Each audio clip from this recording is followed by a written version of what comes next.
For more than 40 years, Billie Jean King has been a groundbreaking tennis champion and a symbol of civil and equal rights. She'll represent the United States next month at the opening ceremonies of the Sochi Winter Olympics as one of 5 members of the U.S. presidential delegation. Billie Jean King, good morning. Good morning. It's great to be here.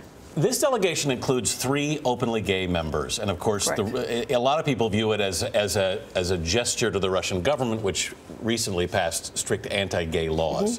Did you discuss that with the president in any way? No, did not. We have not been told what to say, not to say, which is kind of nice, actually. So what do you see your role as? I think our first job is to represent our country and our president, and also our job is, you know, the Olympics are really first and foremost about the athletes.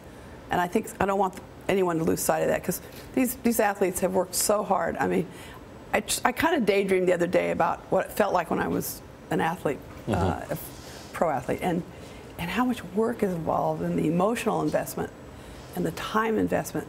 So I don't want us ever to detract, but our job is to go and cheer for them, and say we're here to support you in any way we can. And I'm looking forward to meeting all the athletes, because I think there's some future leaders there as well. When we spoke with you back in August, we asked you if athletes should protest, and back then you said that's sort of a hard one.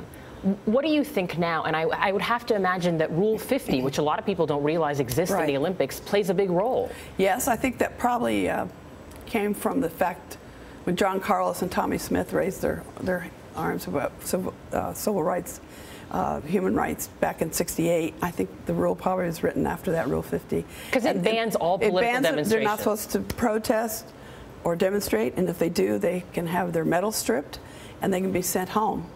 But I also think some of the athletes will probably have their say. And Ashley Wagner, for instance, has already been talking.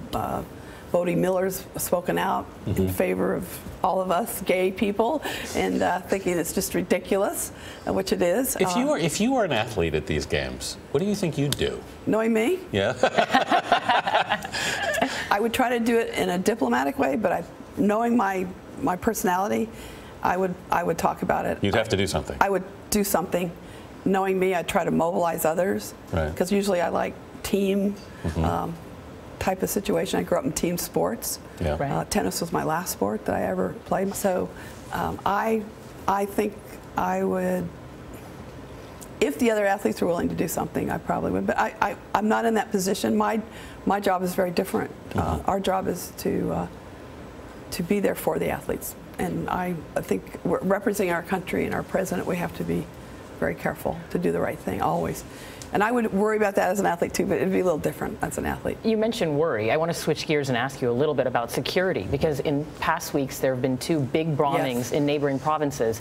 Is security something that could, I don't know, cast a shadow over these games? I think it's always a possibility, but I think you have to go. I mean, I have to go. It's no-brainer when the president, Obama particularly, who has been so fantastic about supporting diversity and inclusion and universal acceptance of everyone.